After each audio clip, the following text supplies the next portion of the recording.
Good evening. Thank you all for being here tonight for the Plymouth City Council meeting of May 14th, 2026. If I get a roll call. Councilmember Bottomley. Here. Councilmember Cranford, absent. Councilmember Dill, absent. Vice Mayor Hornish. Here. Mayor Nunn. Here. Thank you. We have a quorum. I'd like to say that Councilwoman Cranford and Councilwoman Dill weren't able to be here tonight. They're attending something for their daughter's graduation, both of them from high school, an event, family thing. And so that's why they're not available to be here. So if we could do the Pledge of Allegiance.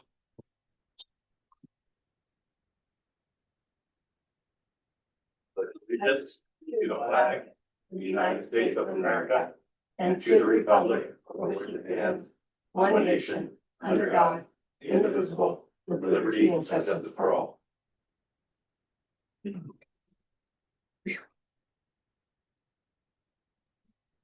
All right. Get approval of City Council regular meeting agenda, May 14th.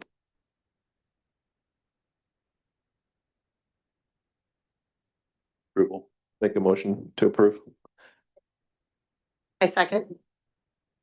Councilmember Bottomley. Aye. Vice Mayor Hornish. Aye. Mayor Nunn. Aye. Thank you. Motion passes. All right. At this time, we're going to open to regular meeting public comment. Anyone in the audience? And it looks like we have a speaker card from Jim Weiss.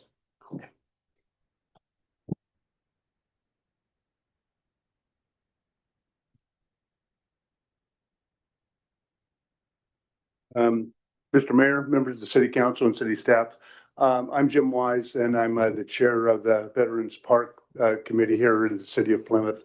And under the memorandum of understanding that exists that established the committee, I wanted to remind everybody that it's a collaborative effort between the Rotary Club, the Rotary Foundation, and the City of Plymouth. And under that MOU, we have a responsibility to report back on a regular basis to the City Council about any enhancements, improvements, or issues that have come up in the park. The last time we had an opportunity to report to you was months ago when we were able to team with Keep California Beautiful. We had over 100 volunteers from our community to come in and do planting in the park for over 300 bushes, trees, plants in the park. And I think it was a great enhancement. Most recently, you'll see that we've got some tarps around all the monuments in the park. I promise you that those tarps will be gone by tomorrow. The reason for that, the tarps, is to protect the tarps because we have just finished sandblasting and engraving 34 additional new names of members of the military services that have provided service to our country through the 6 service branches. Those 34 new names have been added to the monument, and new names will be added every year. In addition to the 34 new names that we've just added, we had 3 corrections that we had to make on the granite slabs. I'm happy to report that there is a methodology by which those repairs have been made. We've got 2 more repairs to finish up in the morning, and then all of the tarps will come down and we'll be back to normal. I also want to report that we had added 2 new plaques in the park.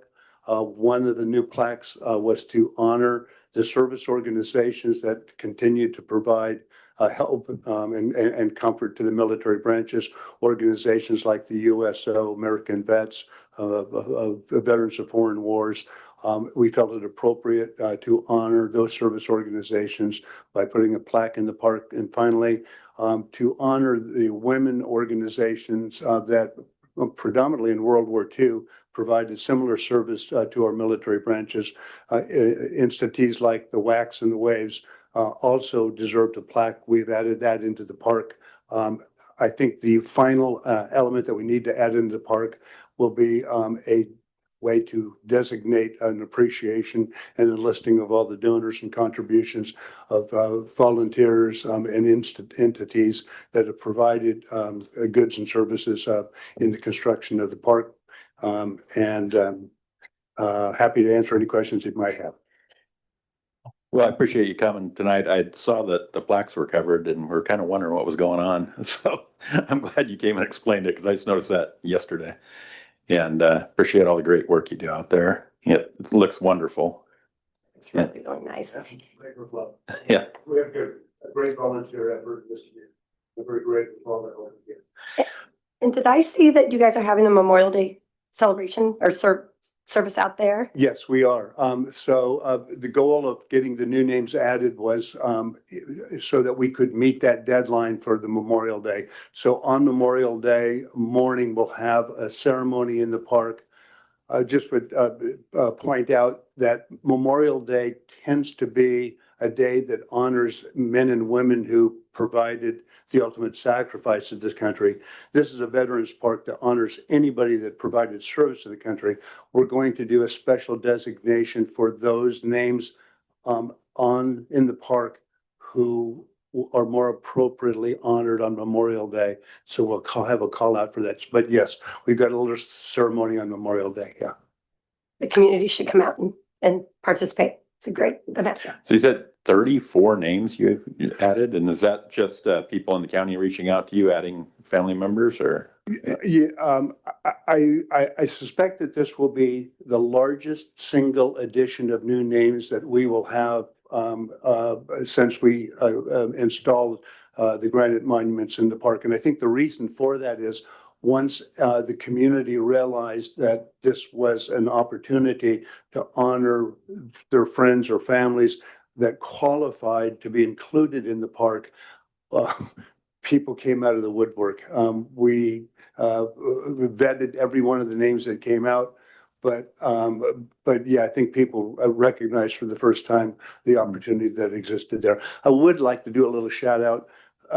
Vicky has been extraordinary in providing help and support for us to help vet these new names as they've been coming into City Hall. So I've said this many times, but couldn't do it without you. Thank you. Well, she does extraordinary work for us too. Thank you. I agree with you. So I asked one question I have. So the people that you approved to put on there, they have to have some kind of tie to Amador County or lived here or something like that? A brief history. After the end of World War II, the Department of Defense provided a small amount of money to each state to honor veterans in some way. California decided to take that allocation and to push it back out to the county level. Here in Amador County, we took those funds and we broke it into the 5 supervisorial districts. Okay. So the money that District 5, the district that we are in, was the only one of the 5 supervisorial districts that never touched the money until we started this project.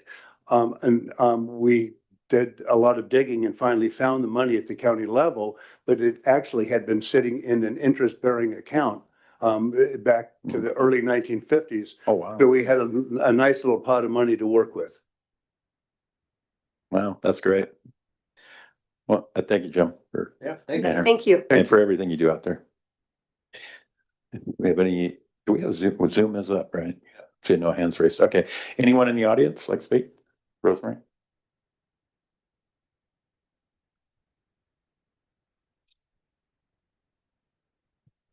Rosemary Marino Moody, Plymouth. I want to thank you for getting the walking path weeded and nice. But my concern is the weeds are already starting to grow again. And is there any plan in place so they don't get to 3 feet high again? I'm hoping. And the other is I'm going to continue to push. We were told in January that they got the new signs for down by the school and they had a programming issue. And we brought it up a few times and the city manager told us it's probably been 2 months because we've been at baseball games on Thursdays. I'm sure you missed us. But But it's still, he said 2 weeks to a month then, and it's been almost 2 months now. So I'm wondering what's happening with those signs. Do we really have them or are we getting lip service? Thanks. You want? No. So we do have them. The anchors are a little bit too deep for our public works crew to put in. So we do have somebody coming out. Can't remember if our public works superintendent said next week or within the next 2 weeks, but they will be installed. Okay, anyone else for public comment? All right, hearing and seeing no one, we'll move on. Item 4.1, Amador Child Care Council presentation.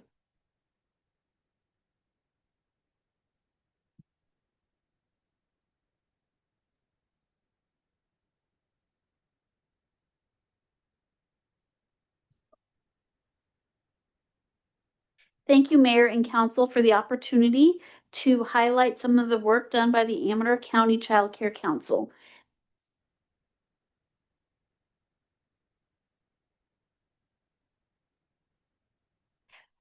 Our Child Care Council is made up to 11 members. Right now, we have 7 council members that have been appointed to serve for our county.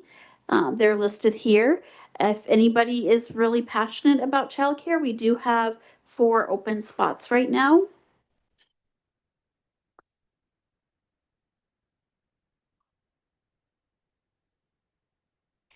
The mission of the Amador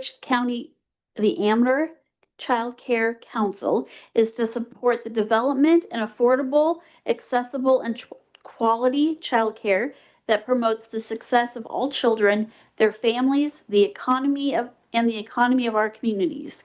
We envision an inclusive, affordable childcare system that promotes healthy, successful children and youth. For a little bit of history on where the Child Care Council came from. In 1990, the federal government recognized the importance of childcare. It's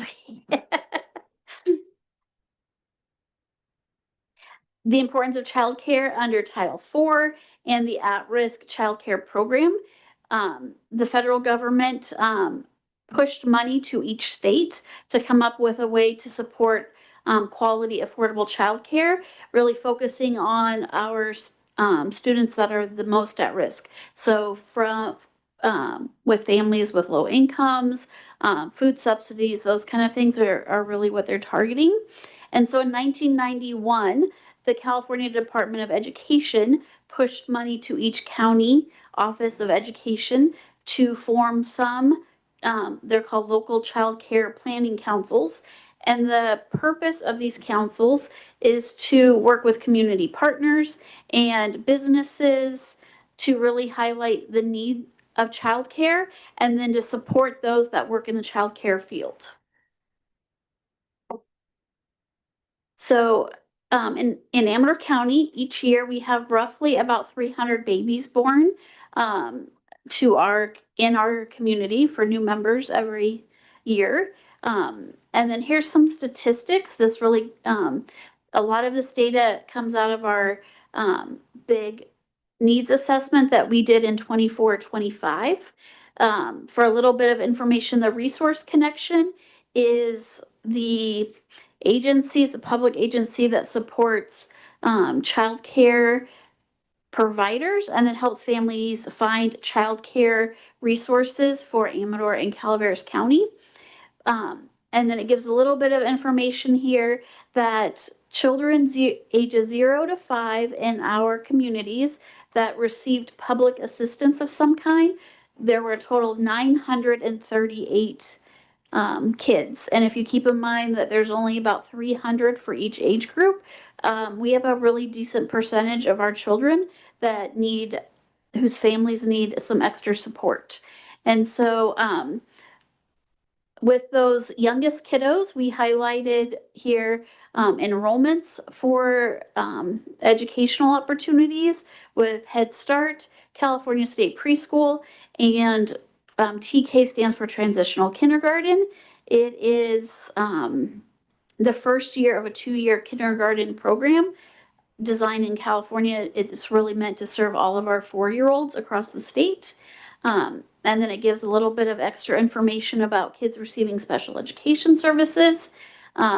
For our infants and toddlers in 24-25, we had a total of 49 students. And then children under some kind of protective services in 24-25 was for 0 to 36 month olds, there were 12 of them. And for 3 and 4-year-olds, there was a total of 6 kiddos.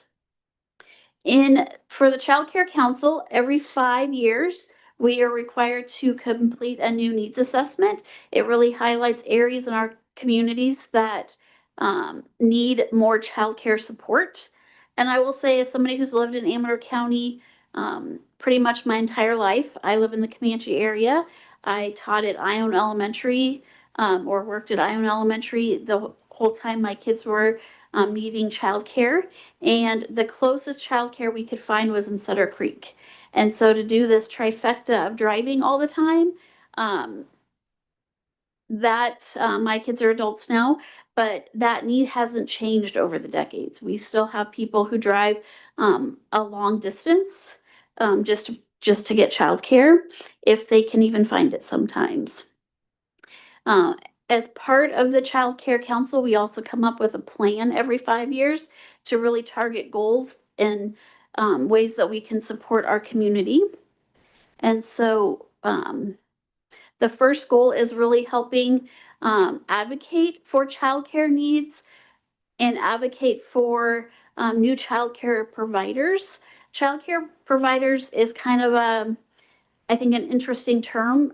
Yes, it's childcare providers, but it could be private childcare. It could be childcare centers. It could be, there's a term they use called family, friends, and neighbors. So a lot of people find somebody in their community who is close to them that is willing to watch their children. That is considered childcare.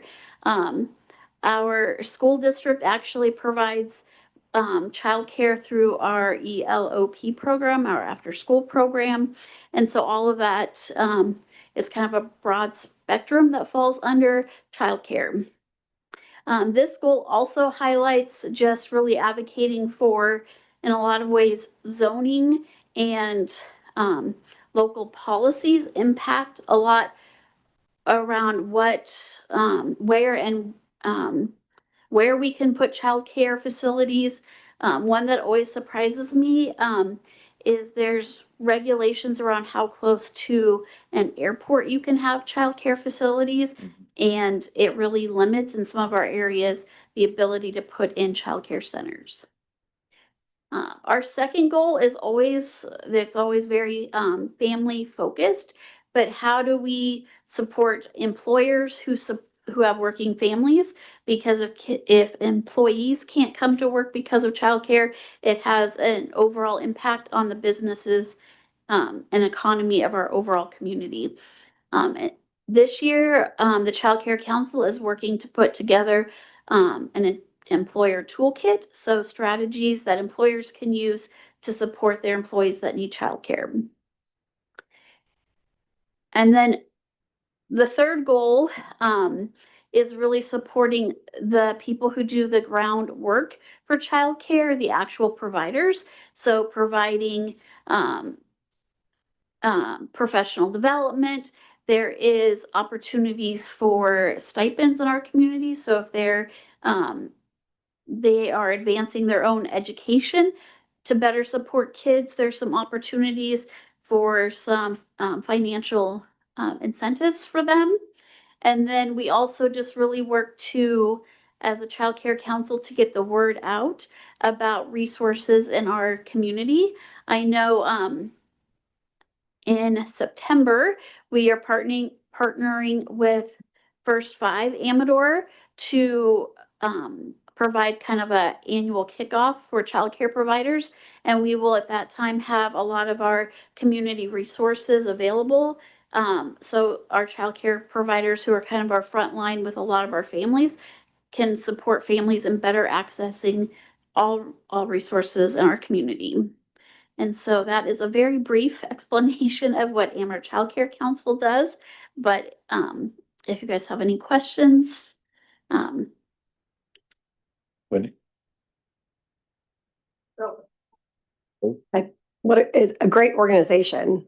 You know, working parents having good childcare is a necessity. Where are you guys funded from? it we are funded through Department of Social Services and Department of Education. When during the COVID time, a lot of things with early childhood shifted from Department of Education to Department of Social Services. Okay. No, thank you for the presentation. It was very cute. Eye-opening. I have questions. Do you have a website? Yes. What is it? It is, if you just look up Amador Child Care Council, you'll get there. There's also a link on the Amador County Unified School District page. Perfect. And then, how can a regular resident help? If you are at all an advocate for childcare, there is opportunities. Anybody's welcome to our council meetings, and those are posted. We generally meet the first Tuesday of the month at First Five Amador, and it functions just under the Brown Act, just like your city council. So our agendas are always posted ahead of time. There's always opportunities to go to resource fairs, and we just supported the Celebrate Our Children event that just happened at the Italian Picnic Grounds at the end of last month. So just coming to events like that, and then just being somebody who, when childcare questions come up, being aware of what resources are out there.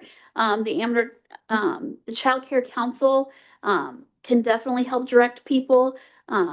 First Five is always a great resource for families.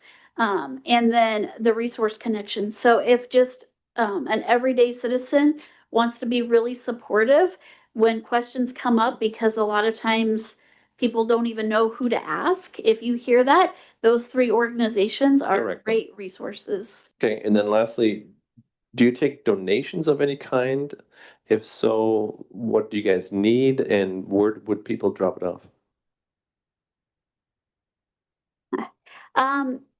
Really anything that is something that could be then gifted to childcare providers would always be hugely welcome. There is a big discrepancy between how much childcare is funded and then how much it actually costs to provide childcare. And especially when you're looking at private childcare or friends and family and neighbor supports for childcare, really they just need materials and things to support anything that you would think of that could be needed in a childcare setting. If people want to do any donations, they're more than welcome to contact. There's a phone number right here. It's 209-257-5338. That actually gets you to the child development office at the school district, but we also facilitate the Child Care Council. So my title is the Director of Child Development for the school district, and I'm the LPC coordinator for the county. Terrific. Thank you. So my question would be, do you have any way of knowing here in the city of Plymouth, childcare issues existing here in the city of Plymouth? Are there parents that need it, that aren't able to get it, that are waitlisted? And how would the city go about helping those residents? The numbers that I have are generally like county-wide, but if you are interested in specific numbers of waitlisted kiddos for just your community, you can definitely, if you want to call that number, we can get you that information. The a big challenge that a lot of our families have is also, it's not just the cost of childcare, but because of the distance between where childcare is and where families live is also sometimes a hindrance. That's kind of why I asked my question. I'm wondering here in the city, what parents we have that really need this that aren't getting it, that aren't able to get it because it's over, say, in Jackson or Pine Grove or somewhere else. And how we would find out about that and then look into what we do to help our residents here. I think as a city, if there was ever a program that helped provide like gas cards or those kind of things, it's the transportation cost that's a real hindrance to families to get to childcare. The Resource Connection is the agency that gets state money and then helps pay for subsidized childcare. So if families meet income eligibility, and it's actually a lot higher income than you would anticipate. But if you meet income eligibility, your childcare can be provided through subsidy. And the Resource Connection is the agency that navigates that. But it's still like the transportation costs. If an individual city is really looking at how can we support families, that is a big hurdle. And I imagine there's a lot of licensing involved in hiring somebody to actually watch kids. Yes. Okay. And that's a good thing. Yeah. Most definitely. Well, I thank you very much for being here tonight and giving this presentation. Thank you very much. You're welcome.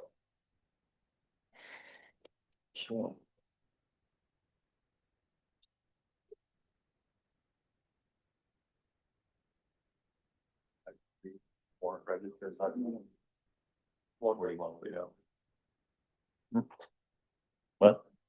Right.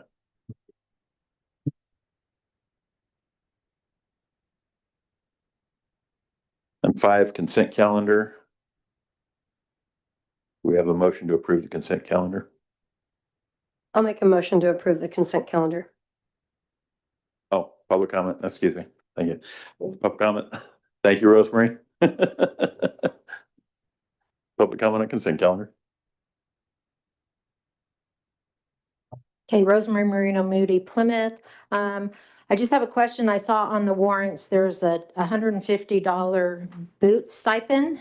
And I'm wondering what the criteria for that is, how many employees qualify for that? What is the occurrence, how often they're entitled to it? And was that approved by the city council?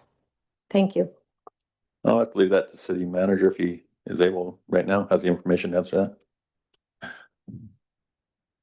So apparently that was a program that was started under the previous Public Works Director years ago. And when it brought to my attention, we haven't been able to find any documentation on it. So we're looking to address that as well, but that did not start under us. So I don't have an answer for you as to why. Okay. Well, no, that is an answer. So appreciate that. So I'd say something we need to look into, but it sounds like you're already doing it. So. Oh, Okay. if I may, I apologize. It was explained to me that it's the Public Works employees that get it and it's one time a year stipend. Okay. So we should probably just make it actually, put it in the record as approved. So bring it forward at some point down the road. Any other comment? Consent agenda? Okay, so at this time, I'm looking for approval of the consent agenda. I make a motion to approve the consent calendar. Second. Councilmember Bottomley, Aye. Vice Mayor Hornish, Aye. Mayor Nunn. Aye. Thank you. Motion passes. So we have no public hearings. We're going to move on to item 7.1, review and discussion of proposals for solid waste collection, disposal, recycling services from Republic Waste Management and California Waste Recovery Systems. Discussion and possible action to award franchise agreement and find award of the franchise agreement is exempt from environmental review under California Environmental Quality Act pursuant to the Class 1, Class 8, and Common Sense exemptions of CEQA. Public comment. Or wait, excuse me, let's first get city manager staff report. Thank you, Mr. Mayor. The city received proposals from Waste Management Services from Republic Services, the city's current provider, and California Waste Recovery System, also known as Cal Waste. Both companies are established service providers and have submitted proposals that include residential collection services and long-term franchise agreements with the city. Each proposal includes the option to extend the contract for up to 10 additional years, providing a long-term service continuity. Republic Services currently provides waste collection services within the city and has maintained established operations and customer service practices. Their proposals largely reflect a continuation of existing service levels, including a 10% senior discount for qualifying residents. However, their proposed residential service rates are notably higher across all cart sizes when compared to the alternative proposal. Republic is also proposing a 10% franchise fee, which would continue to provide the city with a share of gross revenues generated from services within the city. Cal Waste, by comparison, is proposing a new service model within the city that includes significantly lower residential service rates across all cart sizes. This reduction in cost could provide meaningful savings to residents on a monthly basis. In addition, Cal Waste is proposing a 12% franchise fee, which represents an increase in revenue to the city when compared to the Republic proposal. I provided some of their service rates with, for instance, the 32-gallon cart from Republic is $28.95. That's a proposed rate.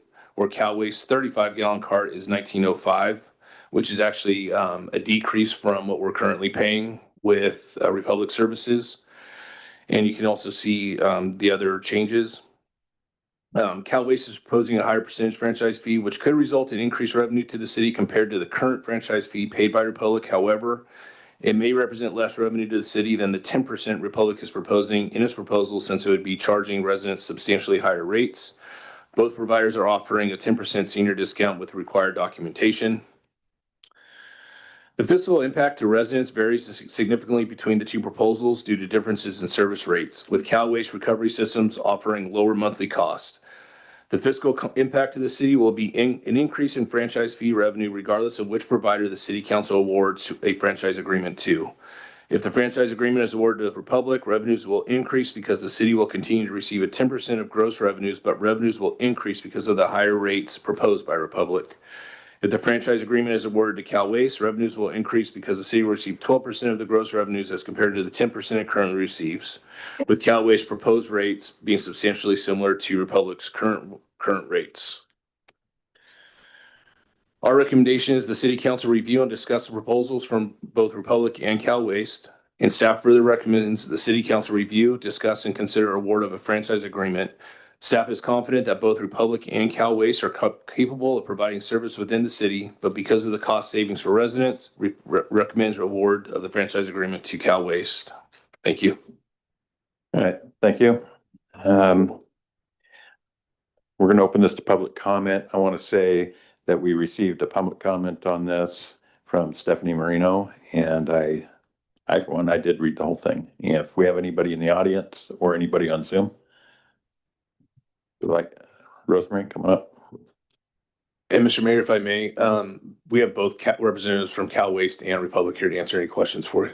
Okay, we might have them do that. Rosemary Marino Moody, Plymouth. First thing, it baffles me that it is the middle of May and it expires on May 31st, and we're looking at it now for the first time. I know that the city manager at his coffees in the fall talked about this.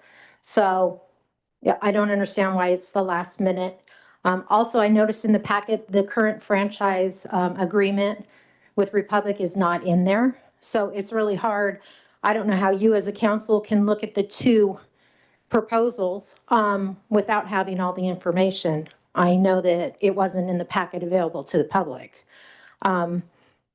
But I'm also concerned, you know, the 12%, 10%, whatever that is. I mean, if they're lowering it a lot, the 12% is not going to be more than the 10%.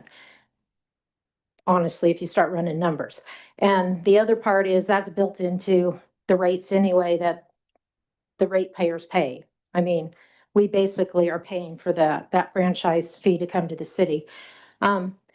And the one thing I did notice in the Cal one is there was a $50 fee for them to come out and replace a can, which I think is not right when it's their cans, they're providing for it. I mean, I've been with Aces and Republic for over 30 years. And they did replace my can at one time because just the wear and tear of the garbage truck picking it up and all, our lid ripped and then it finally just wouldn't stay on. And so they came and they replaced it. But I'm thinking $50 for them to come give me a new one and take the old one seems pretty extreme when it is something that they're supposed to provide for us as part of the service. The other issue is it says a new service model. Where is that service model? I didn't see anything in there. So what are they offering that we don't currently get? So there's a lot of questions with this, and I think that the homework wasn't done on it and it was thrown together at last minute. Thanks. Okay, I have one question, Rosemary, for you. You were talking about the replacement can costing $50. Was that, if it's your fault that it needed a replacement, there was damage or it just wore out? The way I read it, it was as if they had to come out to replace equipment, it was $50. That's what I read in what was in the packet. It didn't really specify, but for a replacement. So I would assume if it was damaged on my part, it would be $50 for them to bring one to me. Plus, they're not in our county, correct? So it's a further for them to come. Thank you. Anyone else, public comment? Nothing on Zoom? All right, going once, going twice. All right, got to close public comment on this, and I will go to Councilwoman Bottomley. You get to start, unless Holder wants to start. Does Holder want to start? No, Holder's putting it on you. Okay. Well, What? Oh, sorry, didn't see. We have representatives from the companies here, so Mr. Molinelli, give us some information. Well, I meant, yeah, meant to get anyone up here, but okay. Good evening, Mhm. Mayor and council members. I'm Paul Molinelli Jr. with Republic Services, and I'm a former co-owner of Aces Waste Services. So, and then with me is Johnny Plass, who is the assistant manager for us at Aces and now is the operations manager at Republic Services. I just want to say a few words tonight. It's been a very, we have serviced the city of Plymouth since 2010, not Republic, but the time Aces and Republic has. And it's been a very good, productive relationship. Our drivers that Republic retained, after 16 years, they know all the customers. They know all the ins and outs of the routes and everything. And they do a fantastic job keeping the customers' properties clean and all of that. We haven't raised the rates since 2017. So the rates that are being proposed here by Republic are break even for the company. There's not a profit built into those prices that we're quoting. Being local, our yard is right down at the Buena Vista landfill. So, if there's a problem with a customer, that needs to be resolved, we can get there right away. We don't have to come from somewhere else. We have Aces, both Aces and now Republic has continued what Aces has done as far as community service and community donations. We get asked often for, we give away gift certificates for 1 year of service for charities, organizations. Those are very popular, so people can raffle them off. And then also supplying garbage service at no charge to different, community events and charities. And of course, we'll continue to do that if we are awarded the contract. But so I just wanted to say, and then the franchise revenues, the city will get more monthly, franchise fees or revenues going with Republic's proposal because you know, I know the rates are higher than what Cal Waste is proposing, but it will net you more money per month. Thank you. Do you have any questions while he's up here, or we can call him back up? But if you have any questions? Not yet. Not right. Thank you, Paul, for being here. You spoke, we'll give Cal Waste the same opportunity if they want to speak to us. He's good. Thank you. Hello, council and staff. My name is Rudy Vacarezza. I'm one of the owners of Cal Waste, and, you know, we engage the city of Plymouth to give you guys the same service that you guys are used to. And we're while we might not be local to Amador County, we're 20 miles that way. And we are a local company. I mean, my dad's here.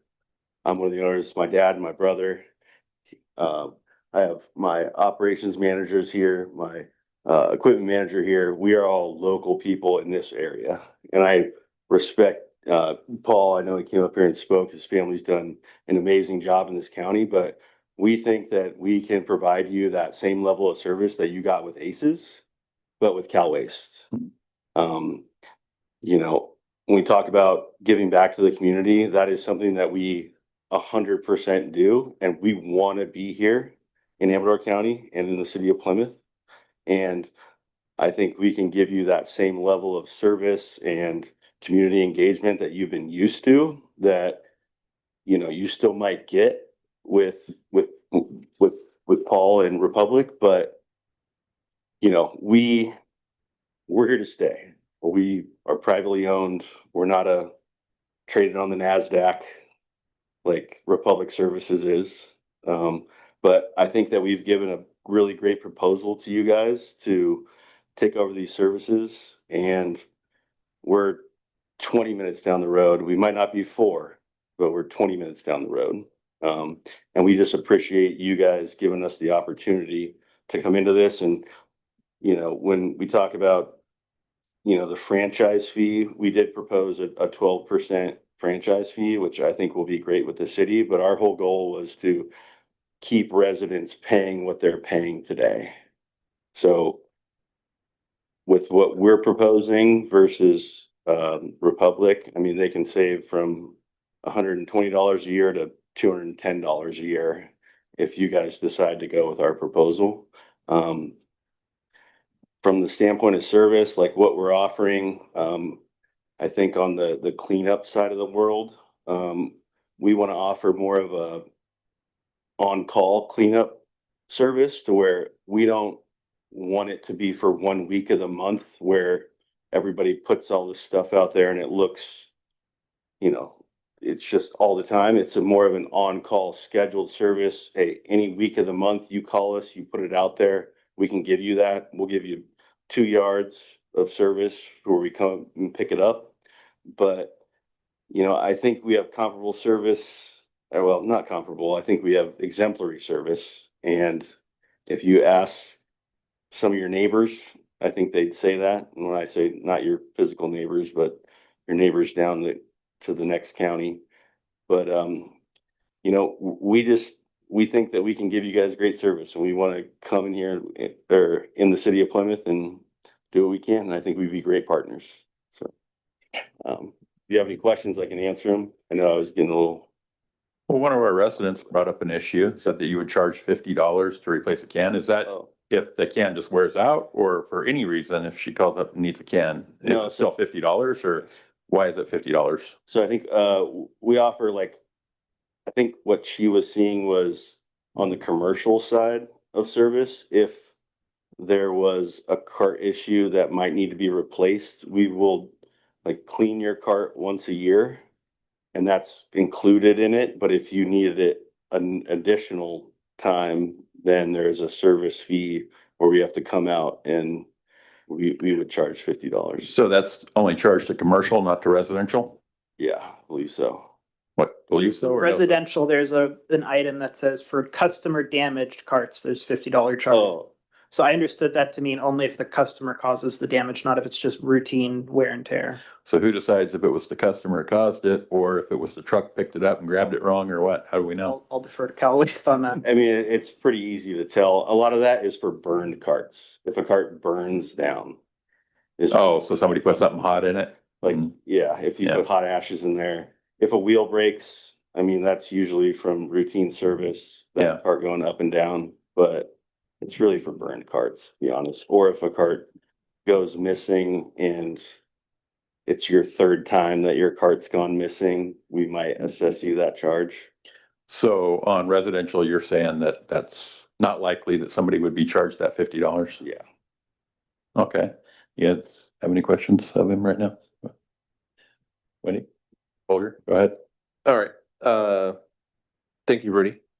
How do you handle a missed cart pickup, since you're slightly further away? What'd you say? How do you handle a missed cart pickup?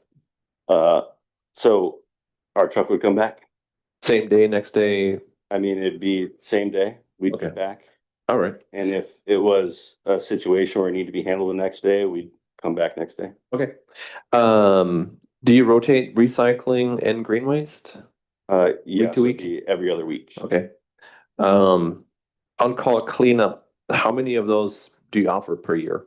One included, Okay. but you could schedule more than that if Okay. you'd like to. I think that was in our rate sheet. Or fee, right? Yeah. Yeah. Okay.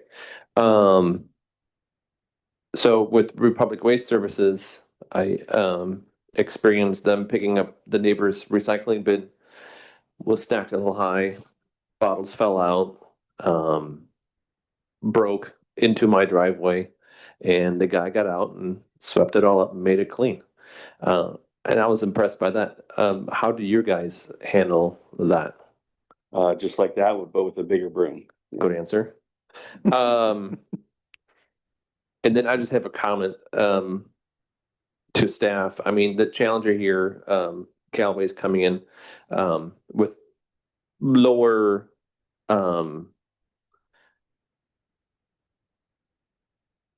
how do I put this? So they're coming in lower monthly. So the franchise fees are not as much, but the residents get a benefit.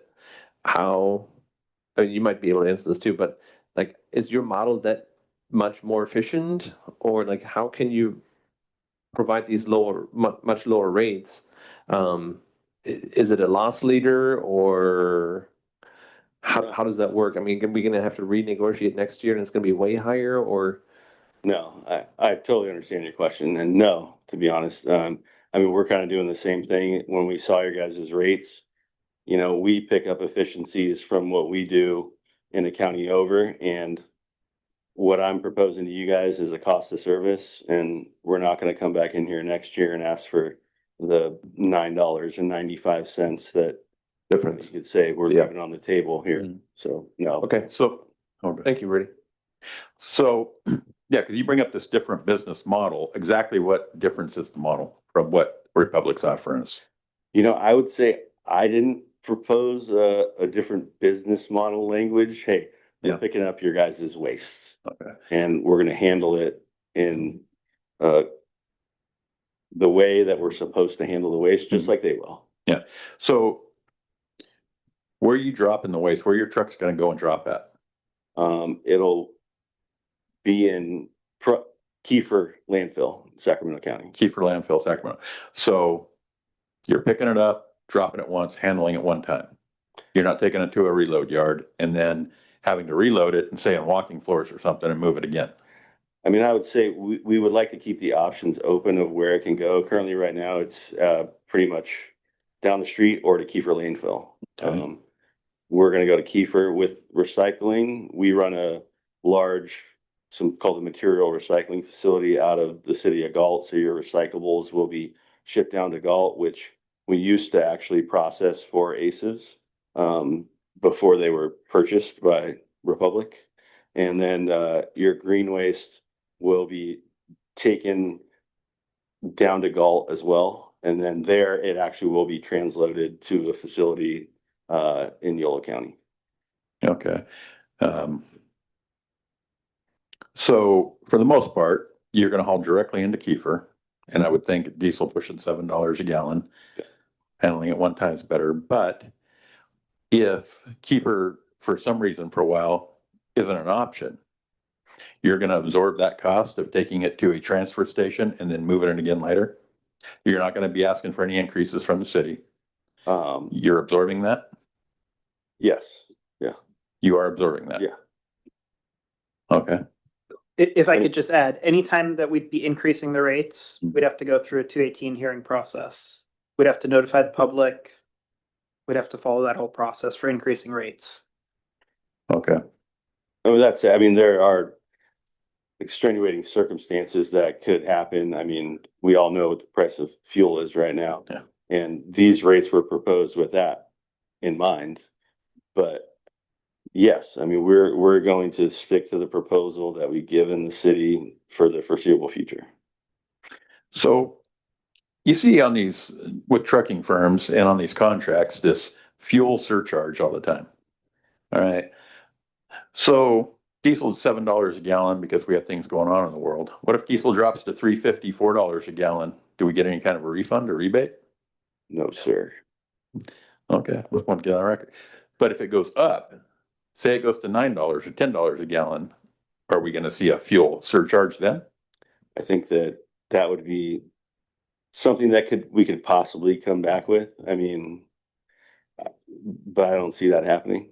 And if you're telling me right now to make this happen, and I could put in there that fuel may not be applicable for a future rate, I could consider it. I don't know if I'd want to do that. Because I believe the contract just shows an increase in the CPI, right? Yeah.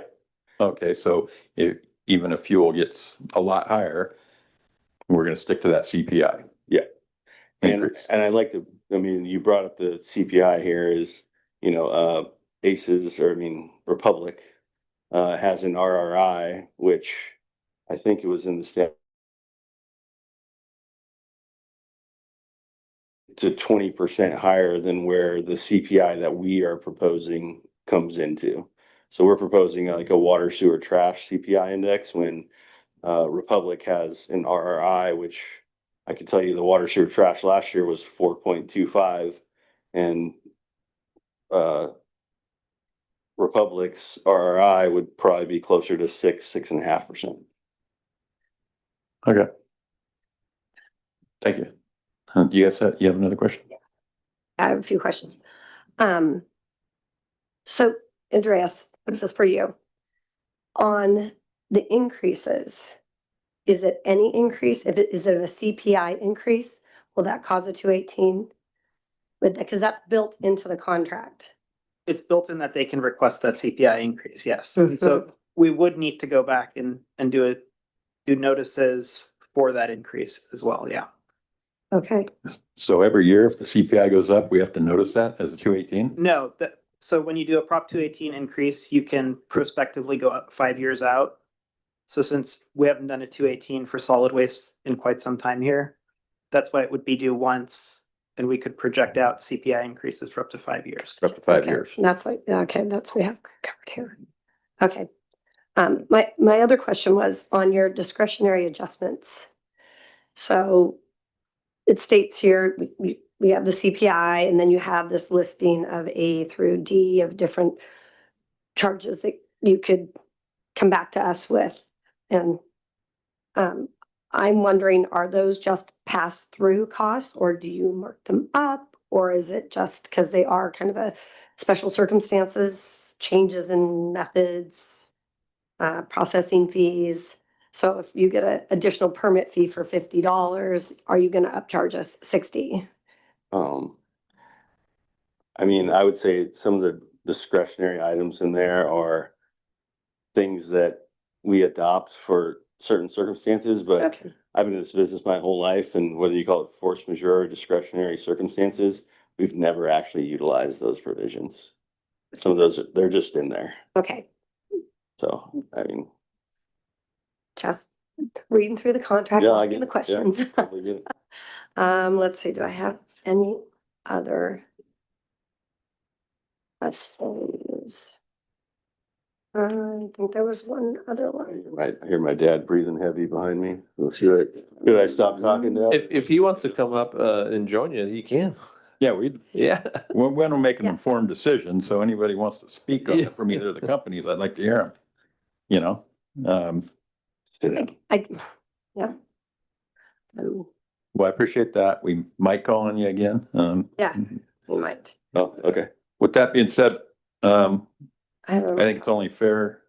They both spoke, but do you guys want to have discussion or we want to offer Paul a chance to speak again if you want I'd like to? to ask Paul a question. Paul, would you mind coming up again? Councilman, that's a question for you.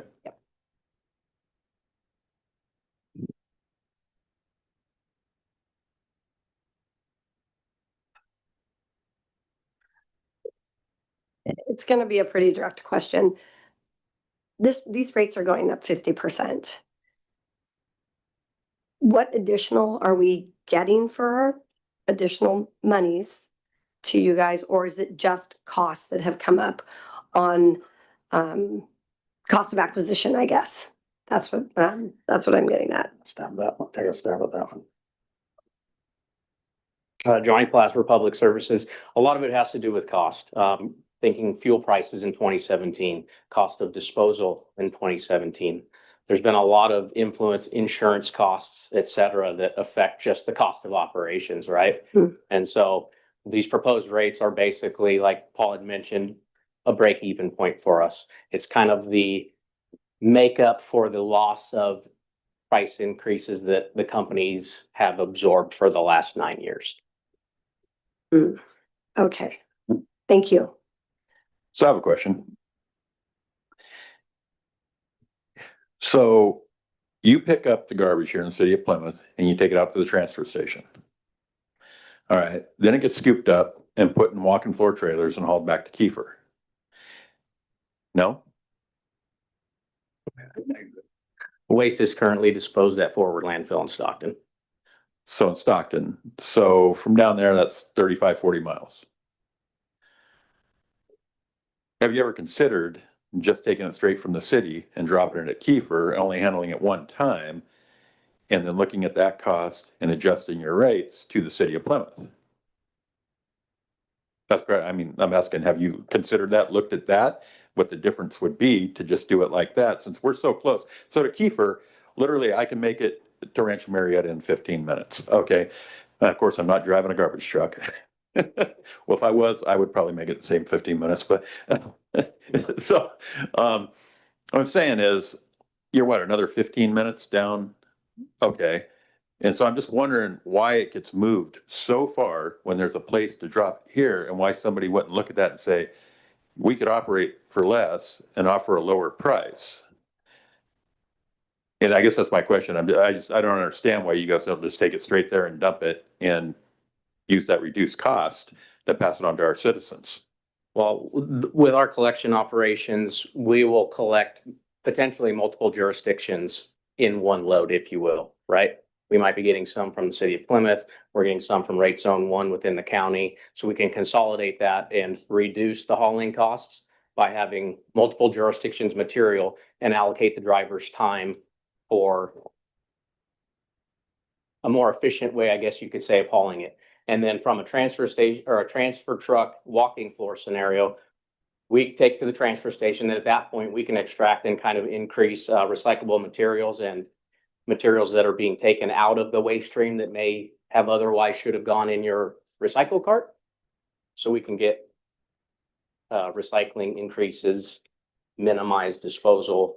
And with Republic's current situation of owning Forward Landfill, we have a better opportunity of kind of controlling our costs from a disposal standpoint. You'll notice in the Cal Waste proposal that disposal is in the discretionary adjustment, and seeing that they are subject to whatever Sacramento County proposes or approves from their board owning Kiefer Landfill, and where ACES used to previously haul, it is not uncommon to see an increase in disposal costs annually. Okay, I appreciate that information. One other question, if a garbage truck, the standard that you see driving down the road, about if they dump, say, I know that there's 30-gallon cans, 65-gallon cans, but about how many houses do you service before the truck's full? Just a general. I mean, how many loads have to go out of the city of Plymouth in a week? Just in general, not down to the exact number. Currently, right now, we have one truck collecting waste, trash, if you will. Mhm. And then we have a commodity route who's picking up either the yard waste or recycle given the service week, So we're only one truckload a week coming out of Plymouth? pretty much. Wow. I would have thought more than that. That's good. Not counting commercial. Yeah, So residential collection, let me. yeah. Don't you pick up the commercial differently though? Aren't those Yeah, like dumpsters that you have a different type of truck for? Correct. It's a front load truck. Yeah. Okay. You got anything, Holger? Thank you. Thank you. Thank you. Oh, I have one more silly question. Sorry, this has been bugging me all day as I've been looking at this. You guys have a 32, 64, and 96 for the residential. And Cal Waste has 35, 65, and 95. Is there really that big of a difference in garbage cans? Like, It's based on the preferred supplier or manufacturer. We okay, currently use toter carts, and that's the sizes they offer. Okay. They're a pretty robust cart, rotationally molded. They're solid cart. And just from a sizing standpoint, I'm not sure exactly what Cal Waste uses, potentially Schaefer, I would assume. It's kind of just a manufacturer thing. I thought it was a typo. I'm like, wait, they all can't be the same, different sizes. Like, that's silly. They're But not thank you for uniform. for answering my question. Curious. Thank you. Thank you.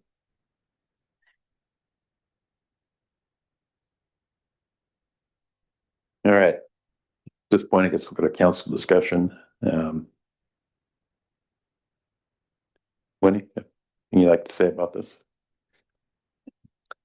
Well, I mean, it is attractive for the citizens to keep their costs lower.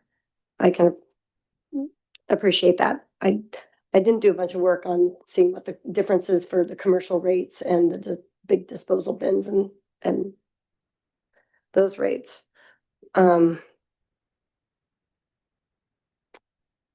Yeah, it's a tough market. It's a competitive world out there. I like the rates. Holger? What she said. Yeah.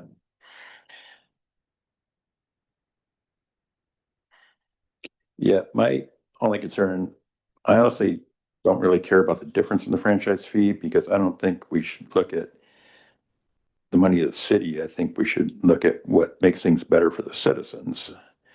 And if we're cutting money that they're paying, I Agreed. mean, they're already looking at increases on their water and sewer bill.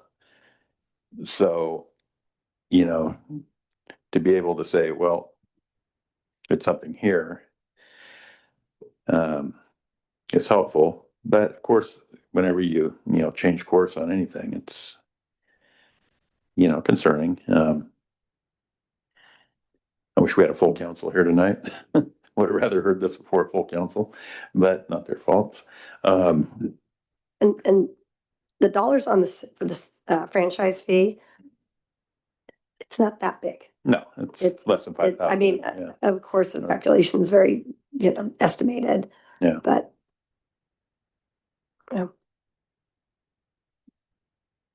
Yeah, I mean, there's a lot of questions and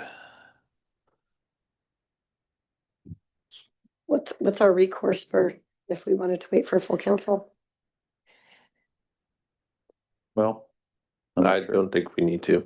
I mean, No. if we're in agreement, we've been entrusted by others Okay. to make the right decision. Yeah, I would have liked to have had agree. one, but,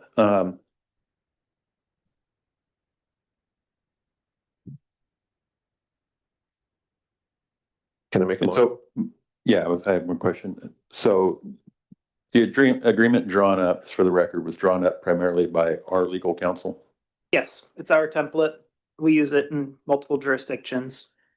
Okay, so this isn't a contract that was presented to us. I just want to make that clear in No. public. This isn't a contract presented to us. No. It's a contract that you've presented Yeah, to them. this is our form that's Okay. prepared by my colleagues who do solid waste agreements up and down the state. Okay.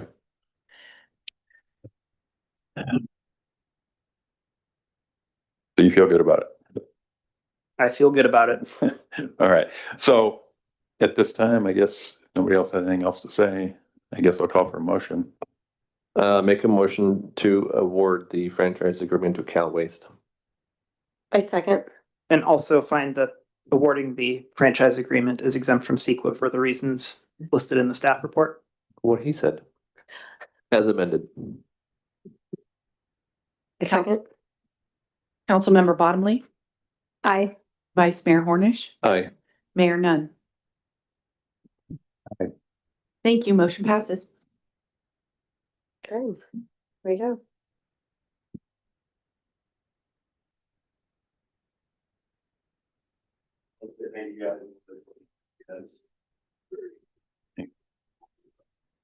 Thank you. Yeah. Thank you, everybody, for showing up. Yeah. Okay. Item 7.2, review, discussion, and possible action to adopt city policy, City Council 067, employee recruitment. Let me get to it before we do anything. Well, there will be. I just got to get to it. That's why I said, give me a second here. I'm trying to find it in my packet. Vicky absolutely refused to put the little marks in for me, remember? Remember how she slapped me down on that one? Yeah, I brought it up. Those Yeah. tiny little sticky Yeah. notes. Little sticky things, yeah. Sign here. Yeah. Don't talk about Yeah. that. All right, item 7.2, as I said, is employee recruitment policy. We'll look for a staff report. Thank you, Mr. Mayor. The city of Plymouth relies on a structured and effective recruitment process to attract, hire, and retain qualified employees who support the delivery of municipal services. As the organization continues to evolve, the need for clear, consistent, and transparent hiring practices has become increasingly important. At present, recruitment and job posting practices are guided by general procedures. However, the city does not have a formally adopted comprehensive policy that standardizes how job opportunities are advertised, approved, and managed. City Policy CC TAC 067 has been developed to address this need and establish a formal framework for employee recruitment. Employee recruitment policy is intended to provide a clear and consistent process for advertising and managing job vacancies within the city of Plymouth. The policy outlines expectations for job postings, establishes roles and responsibilities for staff involved in recruitment, and defines approval and exception procedures. The policy applies to all staff involved in the recruitment process and covers both internal and external job postings. It ensures that all employment opportunities are communicated in a manner that is fair, transparent, and aligned with the best practices in public sector hiring. There is no direct fiscal impact associated with this adoption of this policy. Implementation will be managed within existing staff resources. And our recommendation is for you to review and provide direction to staff regarding City Policy CC TAC 067, employee recruitment policy, and consider adoption. Thank you. All right, open this to public comment. Anyone? Rosemary?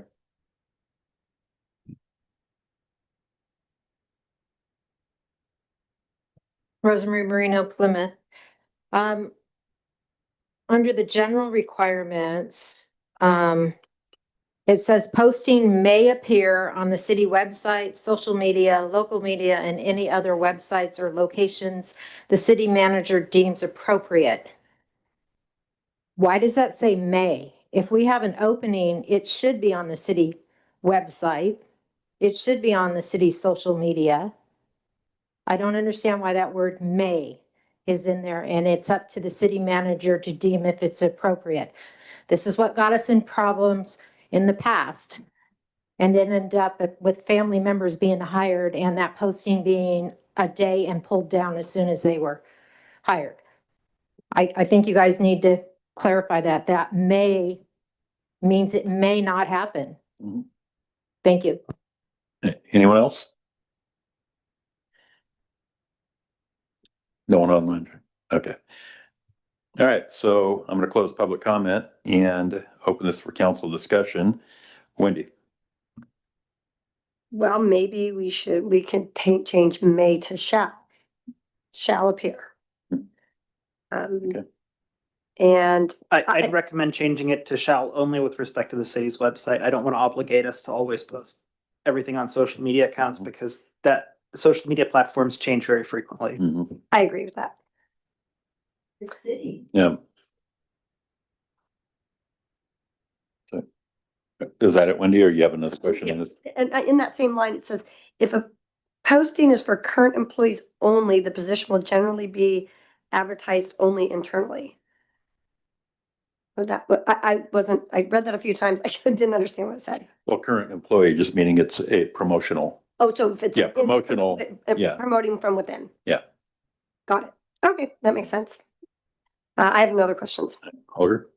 My only issue was also with the May. Mhm. It seems a little Yeah. ambiguous, but I mean, if we can even break out social media over here and then clean it up a little bit more, define it further. Clarification.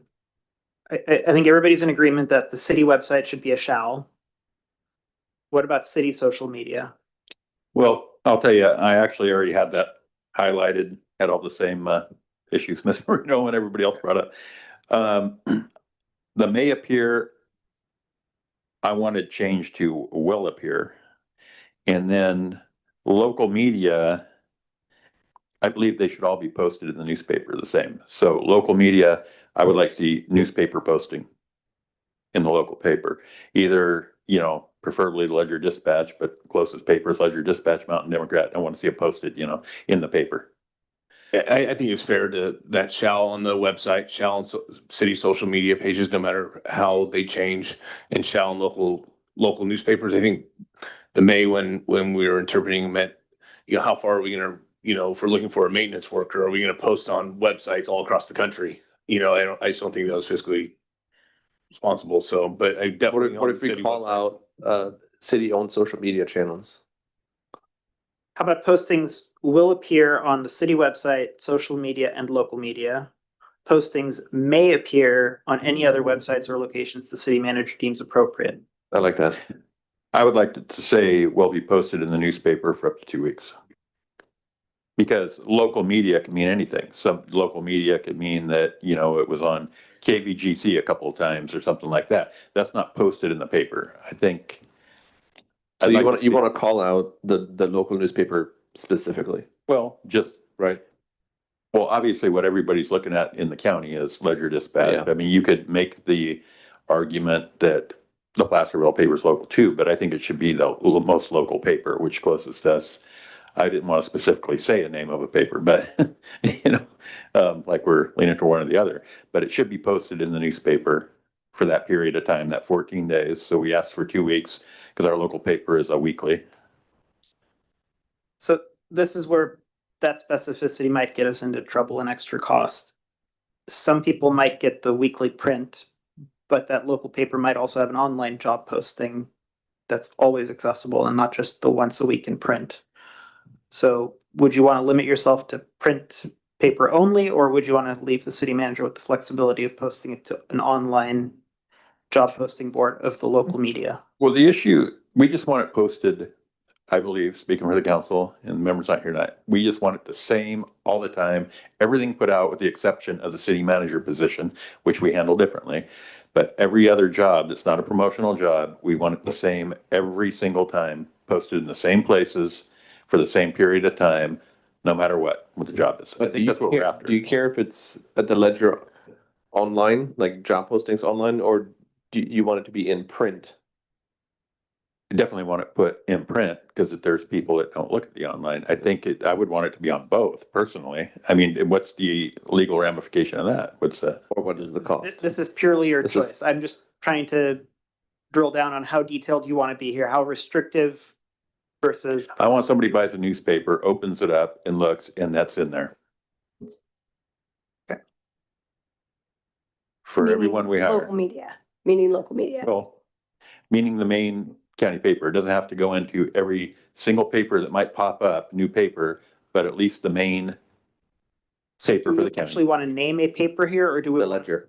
Can we just say the paper of record for the county? Paper of record for the county works for me, but how does it There work you for go. our attorney? That would be a great level of specificity, because that's something we can go back and point Okay. to. There you So go. that's what I'm trying to get at is I don't want to specifically say a name, say we're going to do it to this. I wanted you to say what, you know, legally how we should do it.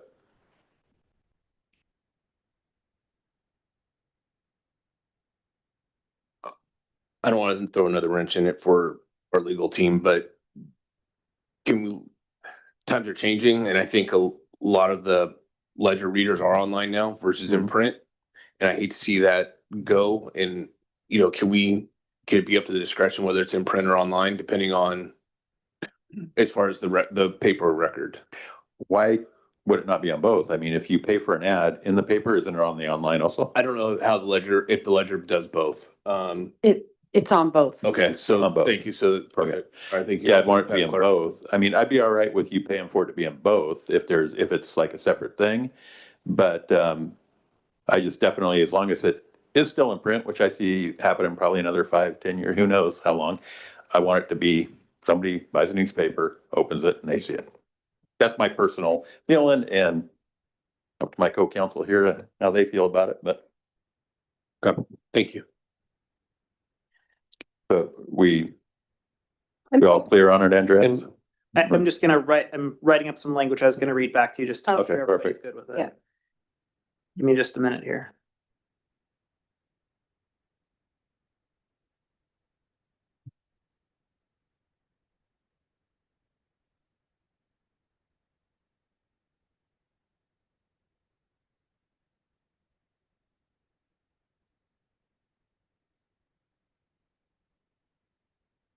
All right, so the first sentence of the second to last bullet of section 2 would be replaced with postings will appear on the city website, city social media, and in the newspaper of general circulation within the county. Postings may also appear in additional locations the city manager deems appropriate.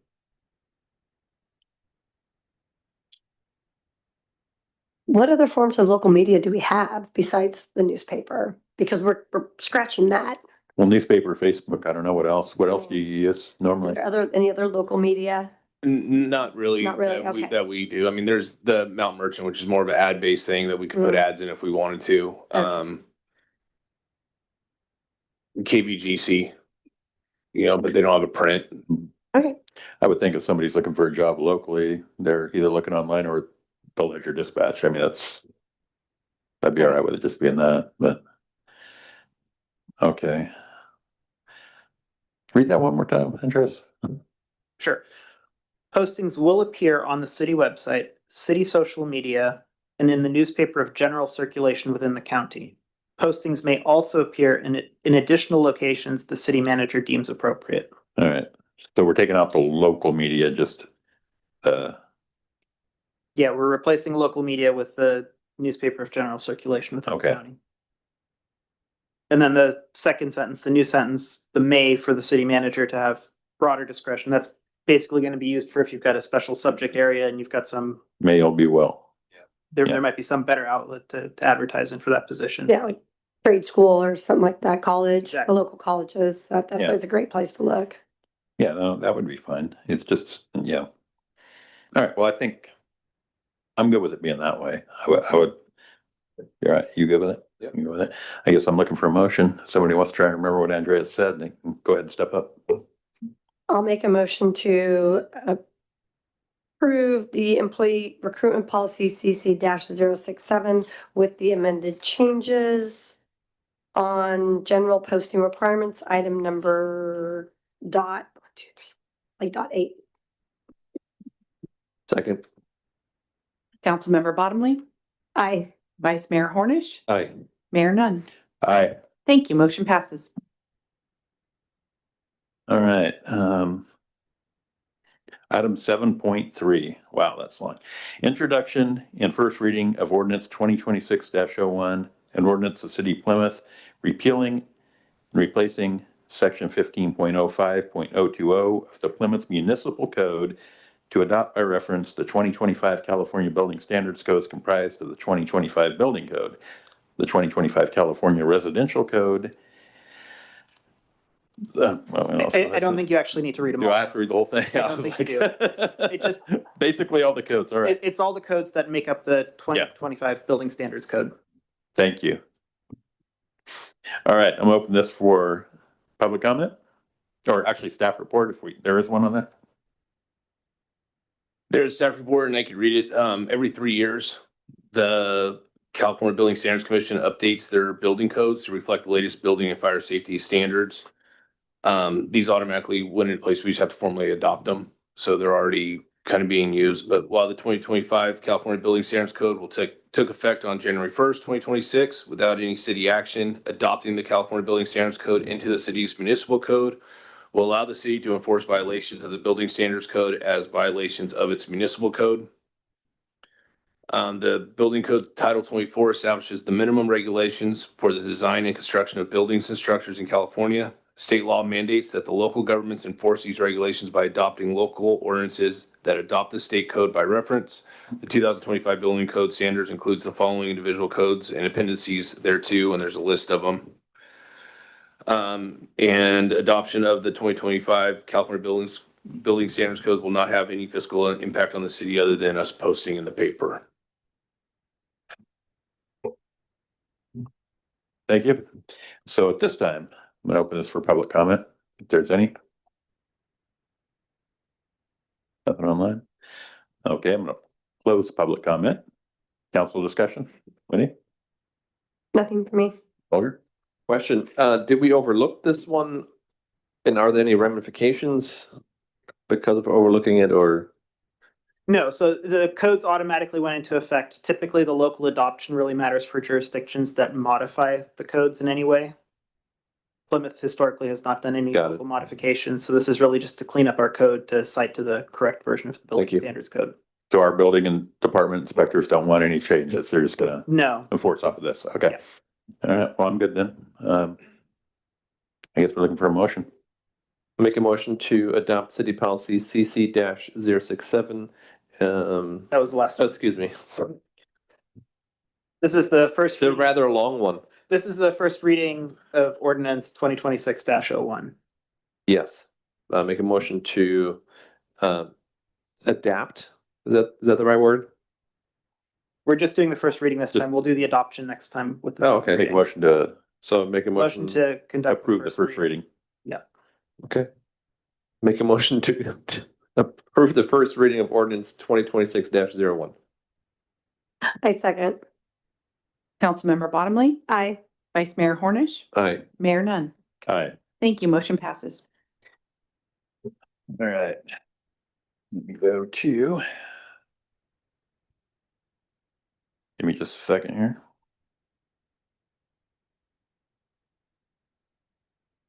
.4. All right, item 7.4, authorization for mayor to execute termination and dissolution agreement for the Amador County Recreation Agency. Can I get the staff report? Thank you, Mr. Mayor. The Amador County Recreation Agency, or ACRA, was formed in 2003 as a joint powers authority to coordinate recreation planning programs and services throughout Amador County. Member agencies include the County of Amador, the cities of Amador City, Jackson, Plymouth, and Sutter Creek, and the Amador County Unified School District. On September 23rd, 2025, due to staffing challenges and concerns regarding long-term financial sustainability, the ACRA board recommended that the member agencies proceed with termination of the joint powers agreement and dissolution of the agency. ACRA has since been winding down operations and ceased all substantive activities as of February 2nd, 2026. Although ACRA has effectively ceased operations, formal dissolution requires approval and execution of the termination and dissolution agreement by all member agencies. There is no direct fiscal impact associated with this action. The agreement specifies that no additional funding will be required from member agencies beyond previously addressed obligations. And our recommendation is the City Council review and authorize the mayor to sign the termination and dissolution agreement for the Amador County Recreation Agency on behalf of the City of Plymouth. Thank you, City Manager. Do we have, at this time, I'm open for public comment? Any public comment? No one? All right. So I'm going to close public comment. Do we have any council discussion on this? No, I thought we already did this. I don't know why I'm misremembering. Yeah, it just had to be. So none for me. Yep. Nothing to hold. All right, motion to, I'll make a motion to authorize the mayor to execute termination and dissolution agreement for the Amador County Recreation Agency. Second. Councilmember Bottomley, Aye. Vice Mayor Hornish, Aye. Mayor Nunn. Aye. Thank you. Motion passes. Okay. Why don't I have? Hang on a second here. Yeah, I know I'm going to my thing here, but I'm missing something on here. All right. Okay. At this time, go on to item 8, city manager's report.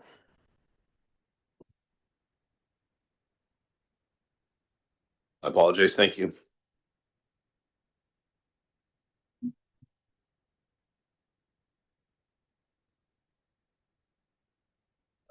We had an update from the sheriff's office regarding our April 2026 summary report. In all total, we had 149 incidents. We had a total of 14 arrests throughout the city. Speaking with the sheriff's office, if you look at the actual reports, they will mention the Acorn Ridge Casino. However, it depends on where the cars actually stop that the location gets noted as it being involved.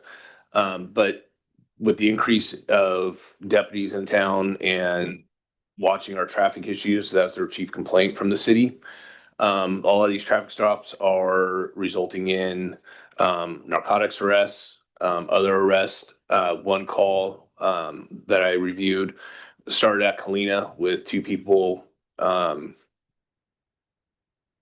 messing around in the back seat of the car, and then when they got word that the sheriff's office was coming, they ran to Acorn Ridge Casino where they were ultimately arrested for being under the influence. So that wasn't necessarily an Acorn issue, but it did happen in the city.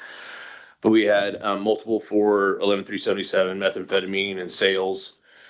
647F, we had disorderly conducts in the city. But the sheriff's office is continuing to patrol, and it's kind of neat to see them kind of handle, some of the business that we've asked them to do for a lot of years. We've also started really minding our P's and Q's with attorney fees. No offense. This last month, in March and April, we spent approximately $26,000 on legal expenses, but PRA request was $4.2 thousand of that. Finalizing the city manager employment agreement was decent, was substantial. But we are seeing our costs, our attorney fees starting to trend down, which is a positive thing. Our Ricky Van Dyke, our accountant, has been working his fanny off, getting our audit done. And so hopefully that'll be wrapped up soon. We can work on to the next one, and get some of our finances cleaned up. Our pool is ready for inspection. It'll be inspected, I believe, next week for certification for the summer. We have new bathroom dividers being installed. When Public Works does remove the old ones after the inspection, they're gonna go through, thoroughly clean all the bathrooms, scrub them down before we put the new hardware in. We met with our pool staff last week, and they are fired up and excited to get started. We have individual lessons, being signed up right now. We only have, I believe, a handful left of slots available for families if they want to get some swim lessons. Our pool passes are currently being sold. The city clerk who handles that will be out tomorrow.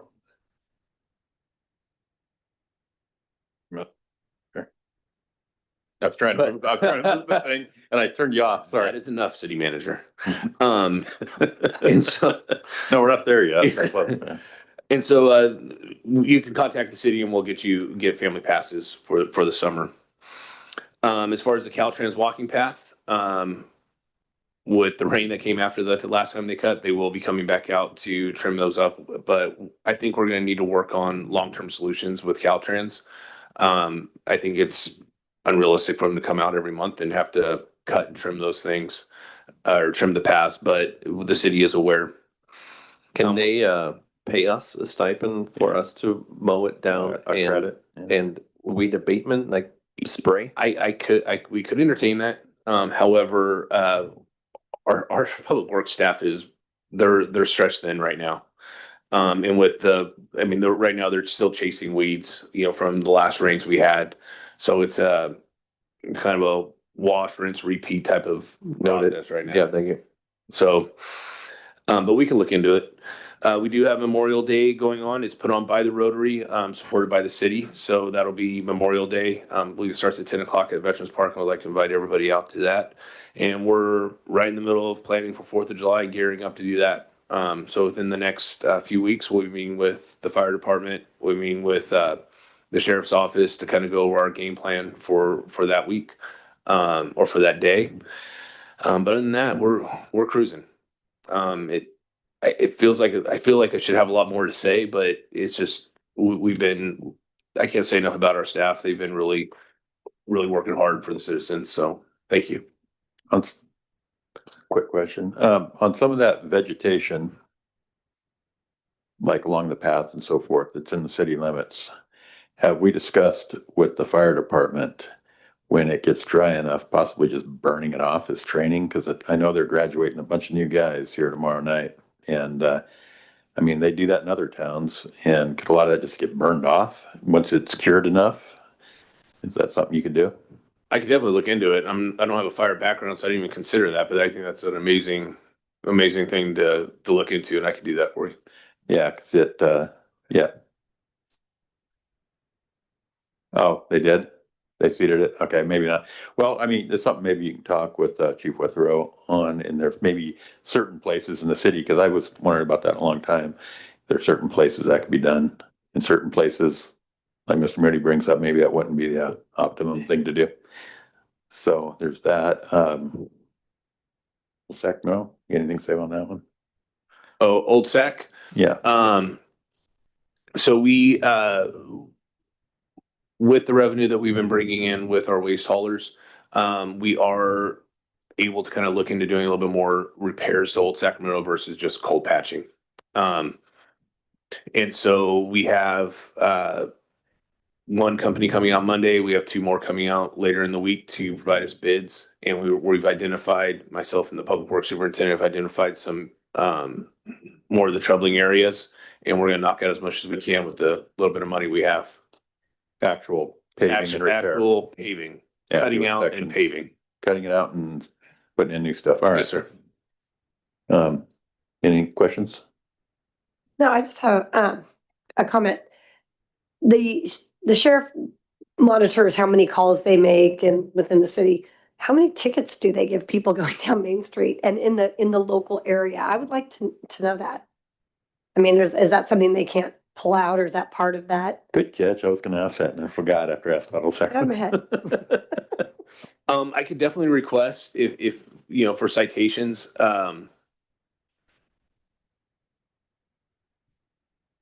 just from my experience with the sheriff's office, if they can get away with giving a warning, they will. So that doesn't necessarily reflect the work that they're doing, the citations.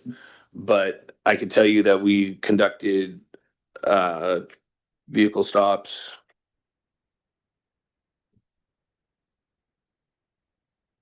Over 25 car stops, just in the last month, which is pretty substantial. Because you have to be present on view the crime, Yeah. or the infraction, if you will. Yep. So, but if you like, citations, I can do that. I'm just curious. I could see the argument being that, they don't want to force their guys to write citations. They want to give them the discretion on scene. But it's just forcing them to write them and them never writing one at all. And that's what it seems like, because I haven't seen or heard of them doing that, and for a long time, the impression from people, and you can ask people this, they'll tell you, oh, you're never going to get written up in the city of Plymouth. And that's why we have people doing 50 miles an hour on Main Street. And the stopping if they just keep stopping people and giving them warnings all the time, then the impression is going to be you might get stopped, but you're not going to get cited. It's when people are passing other cars on Main Street and speeding, they need to be writing tickets. Oh, 100%. And I can tell you, there's a threshold that people earn their tickets. But I can definitely mention that to the sheriff's office. Yeah, I'd like give some kind of report each month and how many citations I actually wrote on speeding and stuff. I appreciate what they're doing. Don't get me wrong. I think it's wonderful that they're, you know, dealing with the drug situation, and they're doing a great job on property crime stuff around here and everything. But the traffic situation on some of the surface streets is dangerous. And I'll tell you, living out there, I hear, besides what I see, I hear cars, you know, basically sounds like street racing almost Right. at night, going past the house and stopping, doing burnouts, going up Main Street and stuff. Yeah, and I've seen an improvement, but there's also still an issue. I mean, I'm like, I feel like the old man on Main Street sometimes waving my fist at people, you know, as they're running by, you know, driving by, but I could definitely address that with the sheriff's office. Thank And you. I'm not really good at biting my tongue when they drive down the street. So It's hard, I gotta there's remind myself. car. Yeah, well, thank you, Holger. Anything?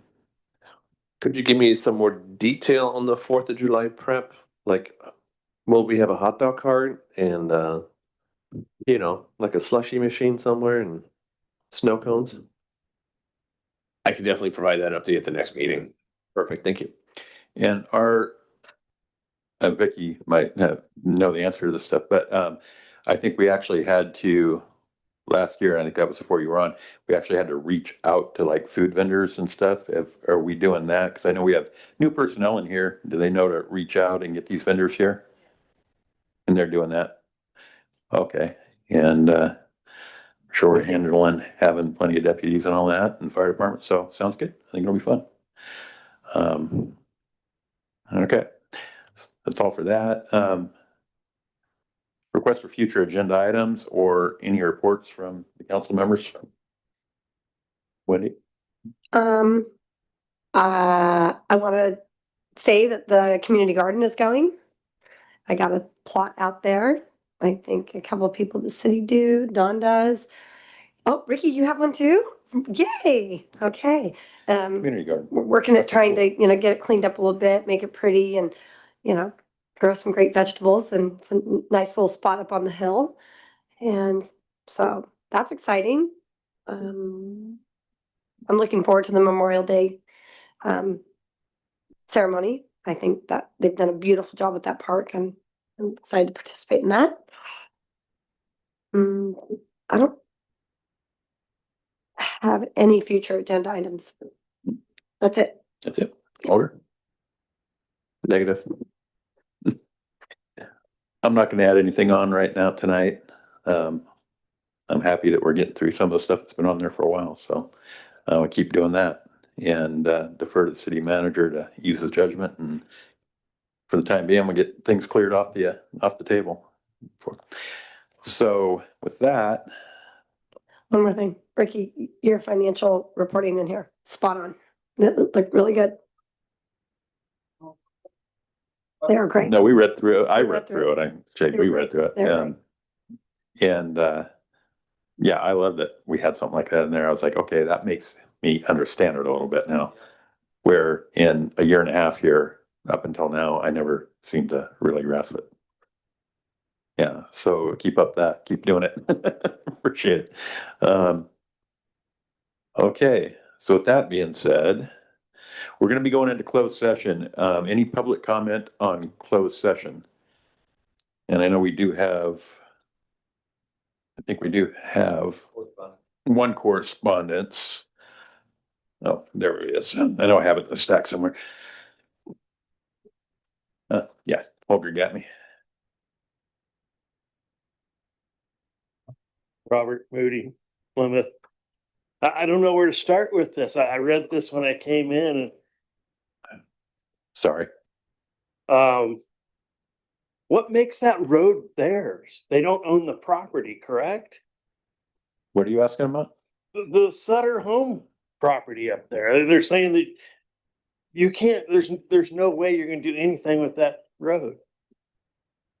I'm just, so it was brought to my attention that there's a piece of property out there that when the well started, that they were going to do Norman Waters Park. And then I was like, oh, well, you know what? I'll do some research and see what's gonna happen. But So it's in this reference. is typically an HOA thing. I mean, this is, I'll be honest with you, I don't know where to start in tearing apart that letter. I I'm just acknowledging it, that it Yeah. exists. We're just acknowledging the letter. We're not going to give comment on it since it's something that has to do with negotiations, something. I mean. But I mean, if the city attorney thinks that there's something he can disclose about this letter, but So there's a county ordinance or law that states when you don't use a road over a period of a year, that road goes back to the property owners and you just fence it off. Wonder if this stands for that. Mhm. I mean, what do they use the road for? Is it supposed to be their emergency? Yes, it is. Yeah.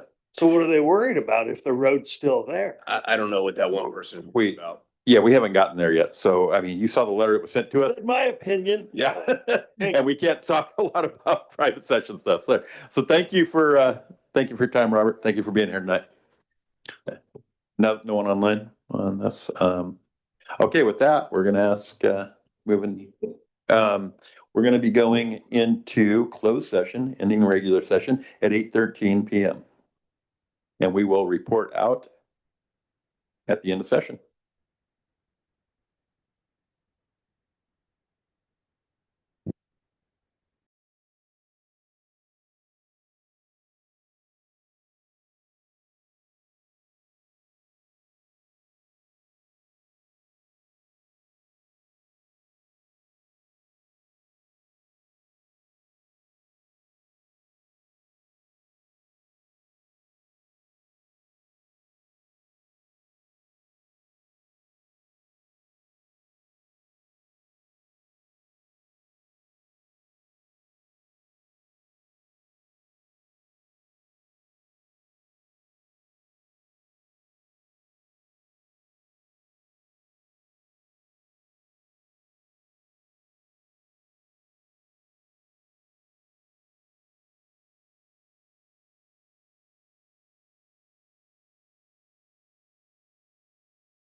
So the city council met in closed session to hear items 10.1 and 10.2.